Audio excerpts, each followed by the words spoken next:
న్యాయాధిపతులు 6వ అధ్యాయము. ఇశ్రాయేలీయులు యెహోవా దృష్టికి దోషులైనందున యెహోవా 7 ఏండ్లు వారిని మిద్యానీయులకు అప్పగించెను.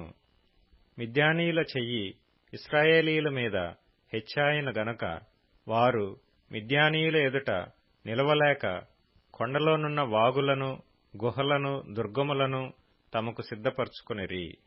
ఇశ్రాయేలీయులు విత్తనములు విత్తిన తరువాత మిద్యానీయులను, అమాలేకీయులను, తూర్పున నుండివారును తమ పశువులను, గుడారములను తీసుకొని మిడతల దండంత విస్తారముగా వారి మీదికి వచ్చి వారి ఎదుట దిగి గాజాకు పోవునంత దూరము భూమి పంటను పాడుచేసి ఒక గొర్రెను గాని, ఎద్దును గాని, గాడిదను గాని, జీవన సాధనమైన మరి దేనిని గాని ఇశ్రాయేలీయులకు ఉండనీయలేదు. వారును వారి ఒంటెలను లెక్కలేకయుండెను.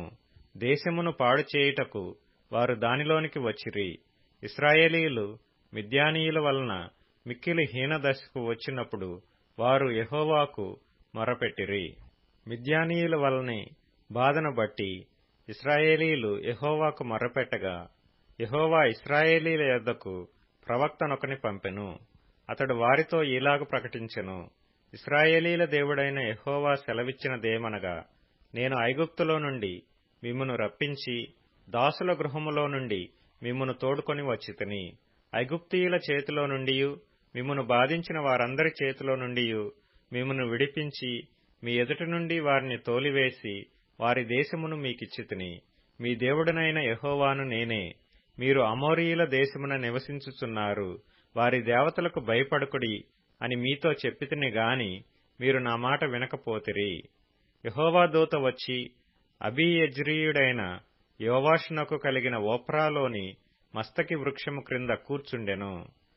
యోవాషు కుమారుడైన గిద్యోను మిద్యానీయులకు మరుగైయుండునట్లు గానుగ చాటున గోధుమలను దొళ్లగొట్టుచుండగా యెహోవా దూత అతనికి కనబడి, పరాక్రమము గల బలాఢ్యుడా, యెహోవా నీకు తోడైయున్నాడని అతనితో అనగా, గిద్యోను, చిత్తము నా ఏలినవాడా, యెహోవా మాకు తోడైయుండిన ఎడల ఇదంతయు మాకేల సంభవించెను? యెహోవా ఐగుప్తులో నుండి మమ్మను రప్పించెనని చెప్పుచు మా పితరులు మాకు వివరించిన ఆయన అద్భుత కార్యములన్నీయు ఏమాయెను? యెహోవా మమ్మను విడిచిపెట్టి మిద్యానీయుల చేతికి మమ్మను అప్పగించినని అతనితో చెప్పెను. అంతట యెహోవా అతని తట్టు తిరిగి, బలము తెచ్చుకొని వెళ్లి మిద్యానీయుల చేతిలో నుండి ఇశ్రాయేలీయులను రక్షింపుము, నిన్ను పంపినవాడను నేనే అని చెప్పగా, అతడు, చిత్తము నా ఏలినవాడా, దేని సహాయము చేత నేను ఇశ్రాయేలీయులను రక్షింపగలను?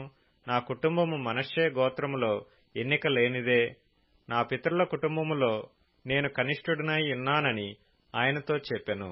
అందుకు యెహోవా, అయిననేమి, నేను నీకు తోడైయుందును గనుక ఒకే మనుష్యుని హతము చేసినట్లు మిద్యానీయులను నీవు హతము చేయుదువని సెలవిచ్చెను. అందుకతడు, నా ఎడల నీకు కటాక్షము కలిగిన ఎడల నాతో మాట్లాడుచున్నవాడవు నీవే అని నేను తెలుసుకొనున్నట్లు ఒక సూచన కనుపరచుము. నేను నీ యొద్దకు వచ్చి నా అర్పణమును బయటికి తెచ్చి నీ సన్నిధిని దానిని పెట్టు వరకు ఇక్కడ నుండి వెళ్ళకుమీ అని వేడుకొనగా, ఆయన, నీవు తిరిగి వచ్చు వరకు నేను ఉండెదనెను.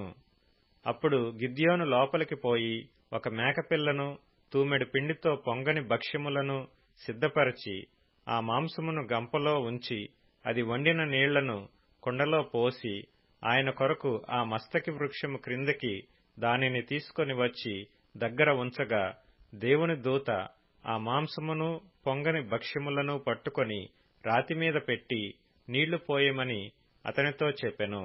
అతడాలాగు చేయగా యెహోవా దూత తన చేతనున్న కర్రను చాపి దాని కొనతో ఆ మాంసమును ఆ పొంగని భక్ష్యములను ముట్టినప్పుడు అగ్ని ఆ రాతిలో నుండి వెడలి ఆ మాంసమును పొంగని భక్ష్యములను కాల్చివేసెను. అంతట యెహోవా దూత అతనికి అదృశ్యమాయెను.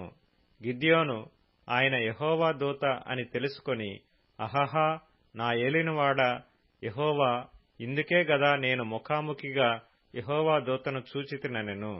అప్పుడు యెహోవా, నీకు సమాధానము, భయపడకుము, నీవు చావవని అతనితో సెలవిచ్చెను. అక్కడ గిద్యోను యెహోవా నామమున బలిపీఠము కట్టి దానికి యెహోవా సమాధానకర్త యను పేరు పెట్టెను. నేటి వరకు అది అబీయెజ్రీయుల ఓఫ్రాలో ఉన్నది.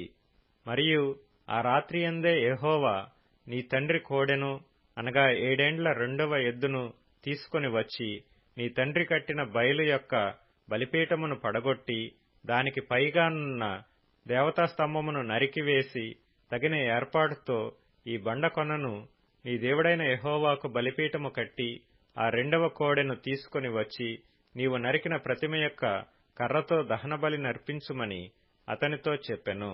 కాబట్టి గిద్యోను తన పనివారిలో 10 మందిని తీసుకొని వచ్చి యెహోవా తనతో చెప్పినట్లు చేసెను. అతడు తన పితరుల కుటుంబమునకును ఆ ఊరి వారికిని భయపడినందున పగలు దానిని చేయలేక రాత్రివేళ చేసెను. ఆ ఊరివారు వేకువనే లేచినప్పుడు బయలు యొక్క బలిపీఠము విరుగగొట్టబడి ఉండెను. దానికి పైగానున్న దేవతాస్తంభమును పడద్రోయబడి ఉండెను. కట్టబడిన ఆ బలిపీఠము మీద ఆ రెండవ ఎద్దు అర్పింపబడి ఉండెను. అప్పుడు వారు ఈ పని ఎవరు చేసినదని ఒకనితోనొకరు చెప్పుకొనుచు విచారణ చేసి వెదకి యోవాషు కుమారుడైన గిద్యోను ఆ పని చేసినట్టు తెలుసుకొనిరి. కాబట్టి ఆ ఊరి వారు నీ కుమారుడు బయలు యొక్క బలిపీఠమును పడగొట్టి దానికి పైగానున్న దేవతాస్తంభమును పడద్రోసిన గనుక అతడు చావవలెను, వానిని బయటికి తెమ్మని యోవాషుతో చెప్పగా, యోవాషు తనకు ఎదురుగా నిలిచిన వారందరితో, మీరు బయలు పక్షముగా వాదింతురా, మీరు వాని రక్షించుదురా? వాని పక్షముగా వాదించువాడు ఈ ప్రొద్దుననే చావవలెను. ఎవడో వాని బలిపీఠమును విరగగొట్టెను గనుక వాడు దేవత అయినందున తన పక్షమును తానే వాదించవచ్చును. ఒకడు తన బలిపీఠమును విరగగొట్టినందున అతనితో బయలు వాదించుకొననిమ్మని చెప్పి ఆ దినమున అతనికి యెరుబ్బయలను పేరు పెట్టెను. మిద్యానీయులందరును అమాలేకీయులందరును తూర్పు వారందరును కూడివచ్చి నది దాటి యెజ్రెయేలు మైదానములో దిగగా యెహోవా ఆత్మ గిద్యోనును ఆవేశించెను. అతడు బూర ఊదినప్పుడు అబీయెజెరు కుటుంబపు వారు అతని యొద్దకు వచ్చిరి. అతడు మనష్షీయులందరి యొద్దకు దూతలను పంపగా వారును కూడుకొని అతని యొద్దకు వచ్చిరి. అతడు ఆషేరు, జెబూలూను, నఫ్తాలి గోత్రముల వారి యొద్దకు దూతలను పంపగా వారును కూడిన వారిని ఎదుర్కొనుటకు వచ్చిరి. అప్పుడు గిద్యోను, నీవు సెలవిచ్చినట్లు నా చేత ఇశ్రాయేలీలను రక్షింపనుద్దేశించిన ఎడల నేను కళ్లమున గొర్రెబొచ్చు ఉంచిన తరువాత నేల అంతయు ఆరియుండగా ఆ గొర్రెబొచ్చు మీద మాత్రమే మంచు నెడల నీవు సెలవిచ్చినట్లు ఇశ్రాయేలీలను నా మూలముగా రక్షించదవని నేను నిశ్చయించుకుందునని దేవునితో అనెను. అలాగున జరిగెను. అంతట ప్రొద్దుట లేచి ఆ బొచ్చును పిడిచి నీళ్లతో పాత్ర నిండు వరకు ఆ బొచ్చు నుండి మంచును పిండెను. అప్పుడు గిద్యోను, నీ కోపము నా మీద మండనీయకము, ఇంకొక మారే ఆ బొచ్చు చేత శోధింప సెలవిమ్ము. నేల అంతటి మీద మంచు పడియుండగా ఆ బొచ్చు మాత్రమే పొడిగా ఉండనిమ్మని దేవునితో అనగా ఆ రాత్రి దేవుడు అలాగున చేసెను. నేల అంతటి మీద మంచు పడినను ఆ బొచ్చు మాత్రమే పొడిగా నుండెను.